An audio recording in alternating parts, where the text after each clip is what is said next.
আচ্ছা, আপনার কি মাঝে মাঝে খুব স্ট্রেস হয় বা টেনশন হয় যে কোনো বিষয় নিয়ে? চিন্তা করবেন না, এটা আপনার শুধু হয় না, সারা পৃথিবীর সব মানুষের হয়। দুনিয়াতে এমন কোনো মানুষ নেই যার উপরে কোনো একটা বিষয় ইম্প্যাক্ট ফেলতে পারে না, বা কোনো বিষয়ে তার কোনো টেনশনই নেই। দেখুন, টেনশন তখন থাকে যখন কোনো বিষয়টার প্রতি আপনার দায়িত্ব থাকে।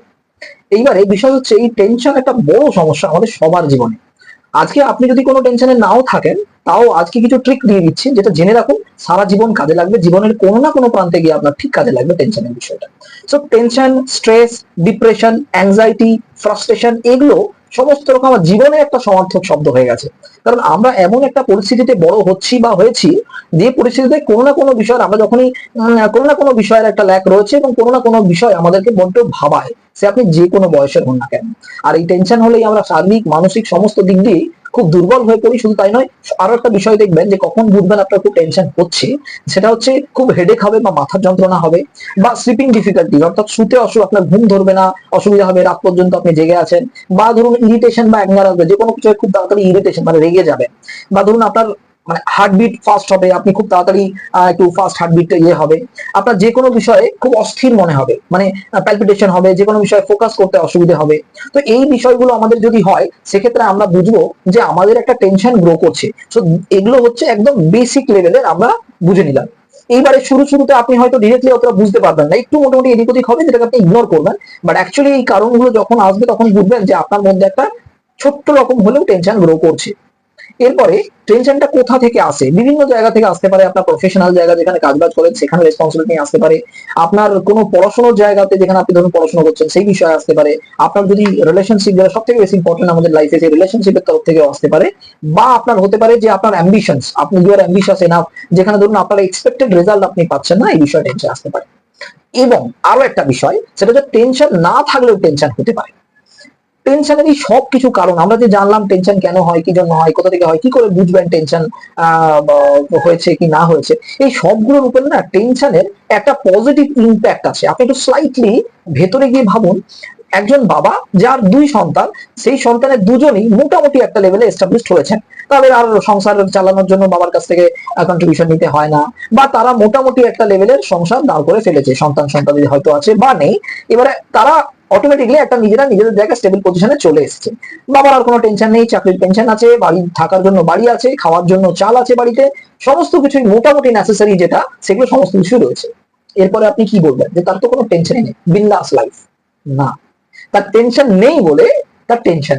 তার কারণ হচ্ছে তার কোনো ভাবার বিষয় নেই। আসলে empty mind is a tension, is a problem. আপনাকে যদি আমি কোনো একটা জায়গাতে আমি বসে দিই যে কোনো আর কাজ কিচ্ছু করতে হবে না, আপনি চুপচাপ বসে থাকবেন একটা চেয়ারের মধ্যে 9 ঘন্টা দিয়ে আপনি বাড়ি যাবেন, দিস ইজ ইউর ডিউটি। আপনি পারবেন না, আপনি পারবেন না, অস্থির হয়ে পড়বেন। আমরা আমাদের মন থেকে সবকিছু ঢুকিয়ে দিতে পারি, চিন্তা ভাবনা করতে পারি, কিন্তু আমরা থটলেস হতে পারি না, চিন্তা শূন্য হতে পারি না। খুব কঠিন সেটা। এবং সাথে সাথে এই কোনো না কোনো বিষয় আমাদের জীবনে যেটা ভাবাই, সেটা থাকা খুব প্রয়োজন। যদি এমন কোনো বিষয় জীবনে না থাকে যেটা আপনার কোনোদিন ভাবাইনি, ভাবাতে পারে না, এবং কোনো বিষয় নেই যেটা নিয়ে আপনি টেনসড, এটা না থাকলে এটা সমস্যা, মনে রাখবেন। তো সেই জন্য আমরা আমাদের অ্যাকচুয়ালি আগে কি হতো, ব্রহ্মচর্য, গার্হস্থ বা বানপ্রস্থ, সন্ন্যাসেই তো মানুষের জীবনে স্টেজ ছিল। আর এই টেনশন থাকে না বলেই আপনি বিয়ে করেন। যখন যদি আমরা কেউ বিয়ে না করতাম, তাহলে আমরা ধরুন পড়াশোনা করলাম, জীবনে এক্সপেকটেশন কম, আমার বিশাল বড় বড় বাড়ি গাড়ি চাই না, আমার নিজের নেসেসিটি পূরণ হয়ে গেলেই আমরা খুব ভালো। তার মানে জীবনের টেনশনের পরিমাণটা কম কি নেই। কিন্তু আমরা যখনই বিয়ে করে ফেললাম আর সংসারে ঢুকে গেলাম, আমাদের টার্গেট কি হলো, যে বাবা মা প্রেশার দিল, বিয়ে তো করে ফেললি, এবার বাচ্চা কর, বাচ্চা তো করে ফেললি, এবার বড় কর, তাদেরকে খাওয়ানোর দাওয়ানোর একটা টেনশন। তো এই সমস্ত বিষয়গুলো যদি না থাকতো, তাহলেও কিন্তু আপনার একটা সমস্যা তৈরি হতো। তো সেই জন্য ছেলেকে বা মেয়েকে, মানে স্পেশালি ছেলেকে বেঁধে রাখার জন্য, বাবা দেখতে ছেলে উড়নচণ্ডী হয়ে ঘুরে বেড়াচ্ছে, চল একটা বিয়ে দিবে। আগের দিনে তাই ছিল তো, ছেলে কিছু করে না, চল একটা বিয়ে দিবে। ছেলে এদিক ওদিক ঘুরে বেড়ালো ফাঙ্গার মতো, চল একটা বিয়ে দিবে, বিয়ে দিয়ে দিলে সংসারী হয়ে যাবে। তো বিষয় হচ্ছে, মানে হচ্ছে এইগুলোর উদ্দেশ্য একটাই, যে চলো একে কিছু টেনশন দেওয়া যাক। একে যদি টেনশনটা না দেওয়া যায়, তাহলে কিন্তু আপনি টেনশনে পড়ে যাবেন। আপনি যদি আপনার ছেলেকে টেনশনে না দিতে পারেন, তাহলে বুঝে নিন যে আপনি টেনশনে পড়ে যাচ্ছেন বা যাবেন।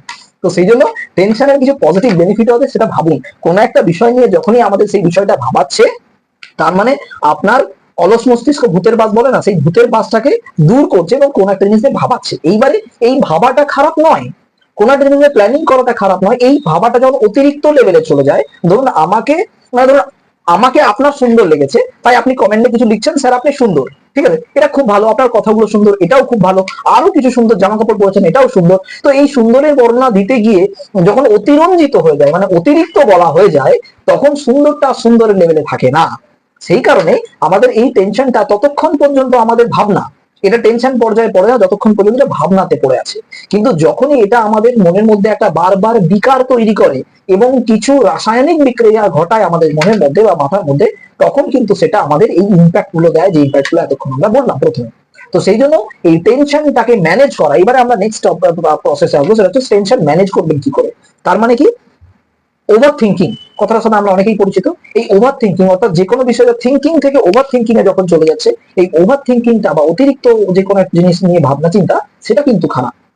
সেটা কিভাবে করবেন, সেটা ওভার থিঙ্কিং করা সব থেকে ইম্পর্টেন্ট বিষয়, সেটা হচ্ছে আপনি কোনো একটা চিন্তা ভাবনা যেটা আপনার ভাবাচ্ছে, সেটাকে অন্য কোনো চিন্তা ভাবনা দিয়ে রিপ্লেস করুন। দেখুন, এমটি মাইন্ড থাকাটা খুব মুশকিলের। আপনি চিন্তা শূন্য জীবন বাঁচতে পারবেন না, চিন্তা দিয়ে জীবন বাঁচতে হবে। আর যে কোনো চিন্তা যখন আপনাকে চিন্তাই চিন্তনশীল করে ফেলেছে, তখন আপনি অন্য চিন্তা দিয়ে ওই চিন্তাটাকে রিপ্লেস করতে পারেন। আর সেটা যদি করতে পারেন, তাহলে কিন্তু অটোমেটিকলি ওই চিন্তা বা ওই টেনশন থেকে আপনি দূরে থাকতে পারবেন। এছাড়া এবারে অনেকেই আমরা শুনেছি যেমন মেডিটেশন করলে, যোগা করলে ভালো হয়, কিন্তু একটা ট্রিক আমি আপনাদের এই মুহূর্তে শিখিয়ে দিতে পারি, যে ট্রিকের মধ্যে অ্যাংজাইটি, ডিপ্রেশন এগুলো ঠিক হয়ে যেতে পারে। কিরকম? ধরুন বাড়িতে খুব সন্তানের সাথে একটা কোনো গরম বাক্যালাপ হয়েছে, বা আপনার কর্মক্ষেত্রে বা অন্যান্য জায়গায়, বা আপনি আপনার হাইপার টেনশনের সমস্যা, খুব তাড়াতাড়ি আপনার হার্টবিট বেড়ে যায়। তো এইরকম সিচুয়েশনে ধরুন কোনো একটা ঝামেলা হয়েছে, আপনার কোনো একটা ইনসিডেন্ট যেটা আপনার মত অনুযায়ী চলেনি, তখন আপনি কি করবেন?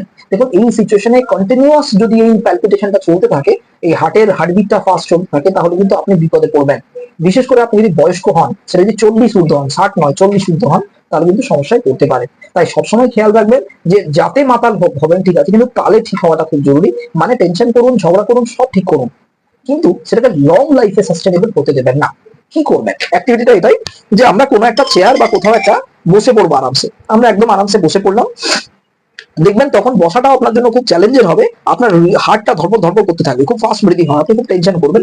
সেই সময় আমরা আরামসে বসবো, কয়েকটা হালকা লো ব্রিদিং, মানে 3-4 সেকেন্ডে 4 সেকেন্ডে ব্রিদিং ইনহেল, 4 সেকেন্ডে এক্সেল, মানে ধীরে ধীরে ব্রিদিংটাকে নেবো, ধীরে ধীরে ব্রিদিংটাকে ছাড়বো।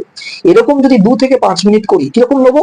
দুটো স্টেপ, একটা হচ্ছে ইনহেল 4 সেকেন্ডস এর, এক্সেল 4 বা ততোধিক 6 সেকেন্ডস 8 সেকেন্ডস এর করতে পারেন।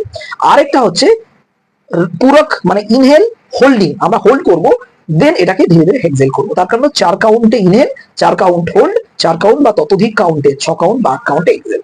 তার মানে ফার্স্ট স্টেপটা ইনহেল করছি ধীরে ধীরে 4 কাউন্টে, এক্সেল করছি, আবার তারপরে স্টেজটা, এটা 2 মিনিট করার পর আবার 2 মিনিট ইনহেল করছি, হোল্ড করছি, এক্সেল করছি, যোগের ভাষায় পূরক করছি, কুম্ভক করছি, রেচক করছি। সো এটা যদি আমরা 2 থেকে 5 মিনিট ওভারঅল করে নিতে পারি, তাহলে আপনার তেলমা লাগবে না, কোনো ওষুধ লাগবে না, কিচ্ছু না। আপনি ধীরে ধীরে নিজেকে অটোমেটিক রিকভারি করবেন, ম্যাজিক্যালি, উইদাউট মেডিসিন। বয়স হলে মেডিসিন রেগুলারলি বেসিসে নেওয়াটাও তো একটা সমস্যার বিষয়। তো এটাকে আমরা চেষ্টা করবো অ্যাভয়েড করা, অন্য অন্য পন্থাগুলো অ্যাপ্লাই করার চেষ্টা করবো। যখনই এটা করবেন, দেখবেন আপনার হৃদস্পন্দন অর্থাৎ হার্ট রেট ধীরে ধীরে আপনার কন্ট্রোলে চলে আসবে। আর এই continuation of the heart rate যদি আমার হাই বিপি কন্টিনিউয়াসলি চলতে থাকে, তাহলে কিন্তু স্ট্রোক বা এই ধরনের বিভিন্ন রকমের হেমারেজ হয়ে যাওয়ার চান্সেস থাকে। দয়া করে আপনি যদি 40 ঊর্ধ্ব অন্তত পক্ষে হন, তাহলে বলবো এইটার একটা আর্ট শিখে নিন। যতটা ইজিলি আমি আপনাদের বললাম, ওই সময় করাটা কিন্তু ততটা ইজি আপনাদের জন্য হবে না। তো সেই জন্য আপনারা কোথাও একটা বসে পড়ুন, বসে পড়ে আপনারা আরামসে ইয়ে করুন। দেখুন, লম্বা ব্রিদিং নিন, আবার ছাড়ুন, আবার ব্রিদিং নিন, আবার ছাড়ুন। আচ্ছা, টেনশনের বিষয়ে একটা ছোট্ট গল্প বলি। আমার বাবার ক্ষেত্রে একবার হয়েছিল, আর আমরা তখন খুব ছোট, বাবা এবং মায়ের প্রচন্ড ঝগড়া হয়েছিল, যে ঝগড়াতে মানে বেশ বাদানুবাদ হয়েছিল। আমি তখন ক্লাস 3-4 হয়তো পড়বো। তো ব্যাপারটা এখন ভাবলে বেশ মজা হয়, আর এই মজাটা আপনাদের দেওয়ার চেষ্টা করছি, জানি না কতটা দিতে পারবো। তো প্রচন্ড ঝগড়া হয়েছিল রাত্রেবেলা ঠিক সময়। এবারে ঝগড়া হয়ে বাবা মানে বাবা মায়ের ঝগড়া হয়েছিল, বাবা জোর করে গিয়ে মানে বাড়িতে রুমে ঢুকে এবং বেডরুমের দরজাটা লাগিয়ে দেন। তো ঠিক আছে, লাগিয়ে দেন, মা কিছুক্ষণ লেগে মেগে থাকে, তার 5-7 মিনিট পরে মা খুব ঠক ঠক ঠক ঠক করতে থাকে, বাবা কিন্তু দরজা খোলে না, লাইট নিভিয়ে দেয়। এবং এটা চলতে থাকে প্রায় 10 মিনিট। আমাদেরও খুব টেনশন হতে থাকে, বাবা কি করছে, কারণ সহজেই একটা ইয়ে হবে, টেনশন হবে। হঠাৎ করে দেখি, ঠিক দরজাতে, আগেকার দিনে কি হতো, দরজাতে হোল থাকতো না, ফুটো থাকতো ওই চৌকাঠের তলা দিয়ে, ওইখান দিয়ে একটা লাল কিছু বেরোচ্ছে। লাল, অবশ্যই লাল কিছু মানে বুঝে নিন কি কি বলছি, বলার চেষ্টা করছি। তো এটা নিয়ে তো রীতিমতো মা ওখানে কান্নাকাটি, আমি আর করবো না, আমি দুঃখিত, মানে রীতিমতো পাটা পাইনি তাই হয়তো ধরতে পারেনি। আর আমরাও খুব টেন্সড, মানে লোকজন জোগাড় হয়ে গেল, সবকিছু মিলিয়ে আমরা খুব টেন্সড। মানে ব্যাপারটা এমন একটা পর্যায়ে গেল যেখানে মা বেহুঁশ হয়ে যাওয়ার পর্যায়ে। তারপরে এটা হওয়ার পর জানি না ভগবান হয়তো উপর থেকে দেখছিলেন, তো অটোমেটিক্যালি কোনো না কোনো ভাবে দরজাটা খুলে গেল, ঠিক আছে। এবারে অটোমেটিক্যালি খুললো বা ভেতর থেকে কেউ খুললো কিনা সেটা আপনি বুঝে নিন। এবার অটোমেটিক্যালি খুলে গেল। খুলে যাওয়ার পর আমরা দেখলাম ঠিক একটা আলতার বোতল ওই সামনেটাতে পড়ে আছে, এবং বাবা বেশ আরামসে বিছানাতে শুয়ে আছেন। তো মা ডুবলেন, আমরা ডুবলাম। তো ইনসিডেন্টটা খুব ফানি, বাট বিষয়টা হচ্ছে মাইন্ডের উপরে এতটা কন্ট্রোল আপনার বা যেরকম আমার বাবা ছিল সেটা রাখা দরকার। এবং এই রাখাটা দরকার হলে কি হবে, আমরা আমাদের মাইন্ডের অ্যাঙ্গারনেসটা কন্ট্রোল করতে পারবো। দেখুন, ঝগড়া ঝামেলা হয়, this is part of the life, but আপনি যখন এটার কন্ট্রোল করতে শিখে যাবেন, বিশ্বাস করুন দুনিয়াতে টেনশন আনহ্যাপিনেস আপনাকে জড়িয়ে ধরতে পারবে না। অন্য কেউ ধরতে পারুক ধরুক, কিন্তু এটা আপনাকে ধরতে পারবে না। তো আমরা এই আর্ট অফ লিভিংটা শিখে নেবো আমার বাবার থেকে নয়, এই কথা থেকে। তো এই যখনই এইগুলো শিখে নেবো, অটোমেটিক্যালি আমরা কিন্তু সুস্থ স্বাভাবিক থাকবো।